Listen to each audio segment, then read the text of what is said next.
আসলে যেভাবে এবার ঈদটা আমরা পালন করলাম, দেখা গেল যে এই দেশের যেখানে 90% মানুষই দরিদ্র সীমার নিচে কোনো মতে একবেলা খেয়ে না খেয়ে বেঁচে আছে, সেখানে যখন একটা ঈদের কুরবানি ঈদের মতো উৎসব হয়, তখন সবাই আশা করে যে তারা কিছু হয়তো ওই কুরবানির মাংস, গরুর মাংস খেতে পারবে। এবং শ্রমিকরা আশা করে যে তারা বোনাস পাবে, এবং বোনাসটা পেলে ওরা অন্তত 2 কেজি না হোক 1 কেজি গরুর মাংস কিনবে, এই তাদের প্রত্যাশা থাকে। এই ঈদে যে নতুন জামা কাপড় কিনবে তেমন প্রত্যাশা শ্রমিকদের মাঝে ছিল না। এবং অনেক শ্রমিক নারায়ণগঞ্জের যে বড় বড় কারখানাগুলো আছে, সেই কারখানাগুলো আহ, বন্ধ। যেমন করণীয় বন্তি গ্রুপ বন্ধ, নাসা গ্রুপ বন্ধ, তারপর আপনার এই এখানে সুইটি গ্রুপের বন্ধ, বিবাহের সমস্যা, এরকম অনেকগুলো গার্মেন্টসের সমস্যার কারণে অনেক শ্রমিকই, হাজার হাজার শ্রমিক তাদের ঈদের বোনাস, বকেয়া বেতন পায় নাই। ঈদের আগে এখানে নারায়ণগঞ্জের জেলা প্রশাসক অত্যন্ত মেধাবী এবং মানবতাকামী মানুষ, রায়হান কবির সাহেব একটা ক্রাইসিস ম্যানেজমেন্টের উচ্চ পর্যায়ের ক্রাইসিস ম্যানেজমেন্ট মিটিং করেছিলেন। সেখানে প্রধানমন্ত্রী উপদেষ্টা মাহাদি আমিন এসেছিলেন, এবং ডাইফের সচিব এসেছিলেন, শ্রম সচিবও এসেছিলেন। তারা এখানকার সংকট নির্ধারণ করলেন যে 27টা গার্মেন্টসের সমস্যা আছে, এবং 27টা গার্মেন্টসের সমস্যাগুলো যখন আছে ওনারা বললেন, তা কিভাবে সমাধান করবেন প্রত্যেকটা গার্মেন্টসের প্রতিনিধিকে জিজ্ঞেস করলেন। তারা কোনোটা কোনো রকম ভাবে বললেন যে সমাধান করে দিবেন, কিন্তু আসলে এইভাবে তো আর সমাধান হয় না। শেষ পর্যন্ত অনেকগুলোরই সমাধান হয় নাই। তো যেটা সবচেয়ে বড় সমস্যা ছিল, যে পুরনি অবন্তি গার্মেন্টসের শ্রমিকদের টাকা দেওয়ার বিষয়টা, যেখানে শ্রমিকদের এখন পর্যন্ত কারো 3 মাস 4 মাসের বকেয়া বেতন পাও না, আবার কারো 10 বছর 12 বছর 20 বছরের গ্র্যাচুইটি, চাকরির বেনিফিটের টাকা পাও না।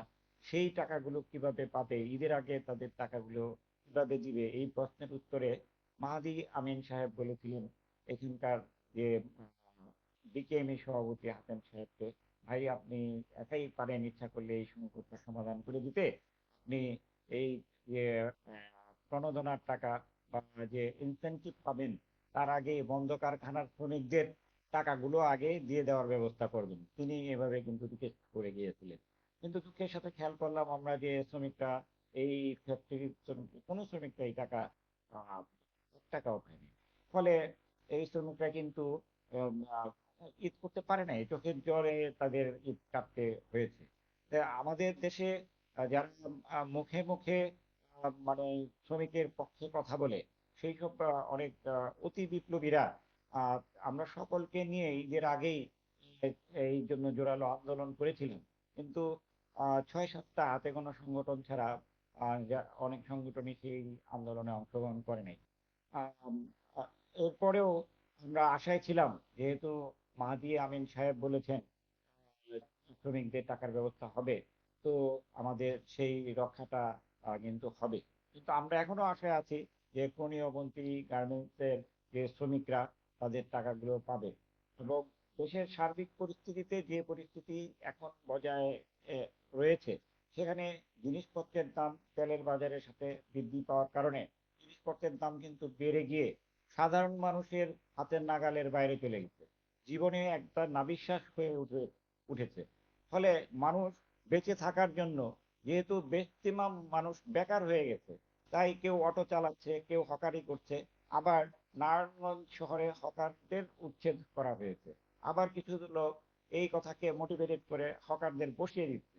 আবার অটো যারা চালায় তাদের থেকে 3,000 টাকা করে নিয়ে, মানে যেখানে 2,000 অটো রেজিস্ট্রেশন দেওয়ার কথা না, সেখানে 19,000 অটোকে রেজিস্ট্রেশন দিয়ে দিয়েছে।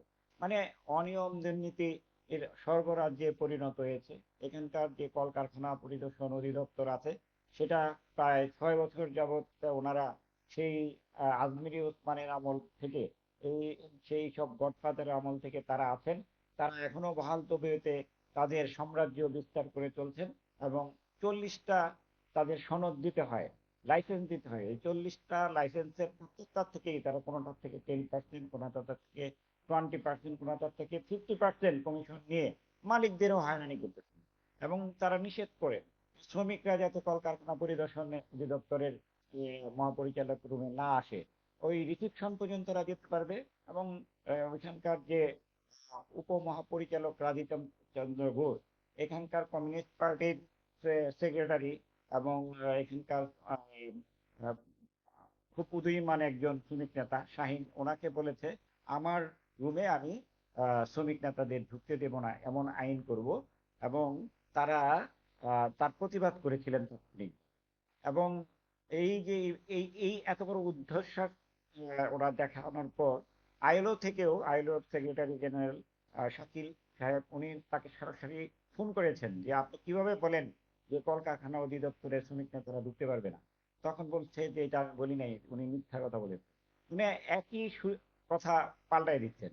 শ্রমিকদের কলকারখানা পরিদর্শন অধিদপ্তরের শ্রমিক নেতাদেরই উনি ঢুকতে দিবেন না, এমন আইন করবেন বলে উনি আহ, বলেছেন। তা আমরা এই যে দুর্নীতিবাজ আহ, কলকারখানা পরিদর্শন অধিদপ্তর আহ, যে রাজীব চন্দ্র ঘোষ এবং ওর সহকারী আম, ওমর ফারুক, এই সব দুর্নীতিবাজ কর্মকর্তাদের অপসারণ চেয়েছিলাম, পদত্যাগ চেয়েছিলাম। কিন্তু এখন পর্যন্ত আমরা এটা প্রধানমন্ত্রীর কার্যালয়ে আমরা এটা স্মারকলিপি দিয়েছি। আমরা এটা আহ, ডাইসের প্রধান অফিসে এটা স্মারকলিপি দিয়েছি। ডিসি সাহেবকে জানিয়েছি, আমরা এডিসি সাহেবের হাতে স্মারকলিপি দিয়েছি। আমরা এগুলার বিচার চাই। এই শ্রমিকদের মামলাগুলার কি হলো, শ্রমিকরা টাকা পাবে কিনা, শ্রমিকরা কত টাকা পাবে, তার সঠিক জবাব দিতে হবে। নয়তো আমরা নারায়ণগঞ্জ সহ সারা বাংলাদেশের শ্রমিকদের নিয়ে এই দুর্বার আন্দোলন গড়ে তুলব। এবং তাদের এই জবাব দিতেই হবে শ্রমিকদের টাকা। 30 কোটি টাকা শ্রমিকরা এখনো পায়, সেই টাকা তারা কিভাবে দিবে সেটা কিন্তু তাদের বলতে হবে। এর আগে ডিসি সাহেব মাহমুদুল হক সাহেব বলেছিলেন যে তার যে ঢাকায় 3টা ফ্ল্যাট আছে তার দাম আছে 1500 কোটি টাকা। তাহলে সেই 3টা ফ্ল্যাট বিক্রি করে প্রশাসকের মাধ্যমে প্রশাসকের মাধ্যমে রিসিভারের মাধ্যমে টাকা নিয়ে শ্রমিকের টাকা সেনাবাহিনীর মাধ্যমে পুলিশের মাধ্যমে ওই শ্রমিকদের দিয়ে দেওয়া হবে। এবং তিনি এটা বলেছিলেন। কিন্তু ওই খনির মালিক আসলাম সানির যে লিগ্যাল অ্যাডভাইজার এবং রাজীব চন্দ্র ঘোষ এবং ওমর ফারুক উল্টো বুঝাইছেন যে তাহলে তাকে মামলা করতে হবে। না না, এখানে তো মামলা করার কথা না, এটা বিশেষ ক্ষমতা ব্যাপার। ডিসিটা নিজের আইন পরিলিপির 25(6) উনি এটা করতে পারেন, এই ক্ষমতা আছেন। এবং এখানকার ইন্ডাস্ট্রিয়াল পুলিশের ডিআইজি ছিলেন আসাদুজ্জামান সাহেব, উনিও বলেছিলেন যে এইটার করার অধিকার ডিসি সাহেবের আছে। কিন্তু এই রাজীব চন্দ্র ঘোষ এবং ওমর ফারুক ডিসি সাহেবদের ভুল বুঝিয়েছেন, আইনের উল্টো ব্যাখ্যা দিয়েছেন। এবং তার লিগ্যাল অ্যাডভাইজার আসলাম খানির লিগ্যাল অ্যাডভাইজার, সে কোনো মামলা করতে দেয় নাই। ফলে শ্রমিকরা এখন পর্যন্ত বঞ্চিত। শ্রমিকরা 30 কোটি টাকারও ঊর্ধ্বে পাওনা, কিন্তু এই শ্রমিকরা এখন পর্যন্ত 1 টাকাও পায়নি। তা আমরা চাই যে অন্যান্য গার্মেন্টস এর শ্রমিকরা যারা বঞ্চিত তারাও টাকাগুলো পাক, এবং তার সাথে সাথে অবন্তী খনির শ্রমিকরাও টাকাগুলো পাক। আর এখন যারা মানে এই এই প্রশাসনে আছে, যারা জেলা প্রশাসক ডিসি সাহেব এবং এখানকার ইন্ডাস্ট্রিয়াল পুলিশের আল মামুন সাহেব, তারা সকলেই খুবই বিনয়ী ভদ্র মানুষ। এবং তারাও বলেছেন আমরাও চাই। এবং ডিসি সাহেব নিজে আমাকে বলেছেন আপনারা রিভিউ করেন, আন্দোলন করেন। আন্দোলন করলে শ্রমিকদের আন্দোলন ছাড়া তো বিকল্প কোনো শক্তি নাই। আপনারা আন্দোলন করলে আমরা প্রশ্ন করতে পারি, আমরা মালিককে ধরতে পারি। মালিক তো পালিয়ে গেছে।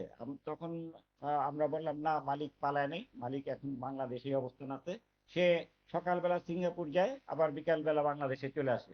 তার হাজার হাজার কোটি টাকার মালিক, 28,000 কোটি টাকার সম্পত্তি সে বাংলাদেশে তার আছে। তাহলে শ্রমিকের 30 কোটি টাকা দিয়ে দিতে তাদের অবস্থা, অসুবিধা কি? তাই যেইভাবেই হোক আমরা এবার ঈদটা আমরা পার করলাম। কিন্তু এখানকার হকার, এখানকার অটো চালক, এখানকার নিম্নবিত্ত মানুষরা কিন্তু ঈদ করতে পারে না।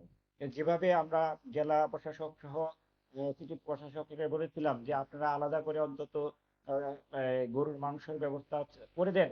আমরা ঈদের আগেই এটার দাবি জানিয়েছিলাম যে অন্তত 1 কেজি করে হলেও আপনারা কিছু সিলেক্টেড গরিব মানুষদের, যাদের চাকরি নাই, যারা বেকার, তাদের আপনারা গরুর মাংসের ব্যবস্থা করে দেন। কিন্তু তারা সেই উদ্যোগ নিয়ে নেয়। তারা তাদের যে আহ, আহ, টাকা কিভাবে আহ, ঈদ উপহার কিভাবে দিয়েছেন আমরা সেটা দেখছি। সিটি কর্পোরেশন থেকে কিছু টাকা দিয়েছে, কিন্তু অন্য ভাবে আমরা সেটা দেখি নাই। তাহলে আমরা আমাদের দাবিগুলো সম্পূর্ণভাবে পূরণ হয় নাই। তারপরেও আমরা আমাদের আন্দোলন অব্যাহত রাখছি, এবং ভবিষ্যতেও আমরা শ্রমিক শ্রেণীর আন্দোলনকে এগিয়ে নিব এবং শ্রমিকদের পাশে থাকবো। যতক্ষণ পর্যন্ত শ্রমিকরা তার অধিকার পাবে না, ততক্ষণ পর্যন্ত আমরা আন্দোলন করব। সেই প্রত্যয় রেখে আলোর ধারা টিভিতে আবারও শুভেচ্ছা জানিয়ে আমার বক্তব্য শেষ করছি। জুনিয়র মজদুর একক।